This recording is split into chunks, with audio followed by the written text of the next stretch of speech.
అందరూ మారాలి, ప్రపంచ వ్యాప్తంగా ప్రతి ఒక్కరూ మనిషి మారాలి అన్నదేనండి క్రీస్తు నినాదం, క్రీస్తు విప్లవం.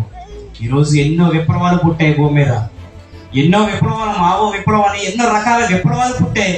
నిజంగా ఏ విప్లవం కూడా అన్ని విప్లవాల మధ్యలోనే ఆగిపోయాయి తప్ప క్రీస్తు విప్లవం మాత్రం ఎప్పటికీ కొనసాగుతుందండి. ఇంతకుముందు నేను విచారణండి, ఇంతకుముందు దొంగతనం చేసేవానండి, ఇంతకుముందు నేను ఇలా ఉండేవాడిని, ఈ రోజు నీ క్రీస్తుని తెలుసుకుని ఎంతగా మారిపోయాను తెలుసా, నా జీవితమే దేవునికి అప్పగించాను అని వారి మాటలు విన్నప్పుడు తెలియదా యేసుక్రీస్తు వారి మనసు మార్చడానికి వచ్చాడు, అన్ని జనులు మార్చడానికి వచ్చాడు, తండ్రిని పరిచయం చేయడానికి వచ్చాడు, క్రీస్తు రాజ్యాన్ని స్థాపించడానికి వచ్చాడు.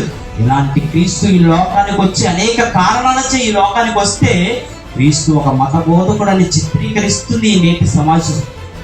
అలాంటి వారికి మనం చెప్పాలి, యేసుక్రీస్తు మత బోధకుడు కాదు, మనస్సు మార్చే బోధకుడు. వచ్చాడు వచ్చాడు రక్షకుడు వచ్చాడు, రక్షించేది ఇతడేరా. ప్రజల కొరకు పుట్టాడు, ప్రజల మధ్య ఉన్నాడు, ప్రాణాన్ని చిందితడేరా. జయ హో జయ జయ జయ జయ హో, జయ హో నా యేసుకే జయ.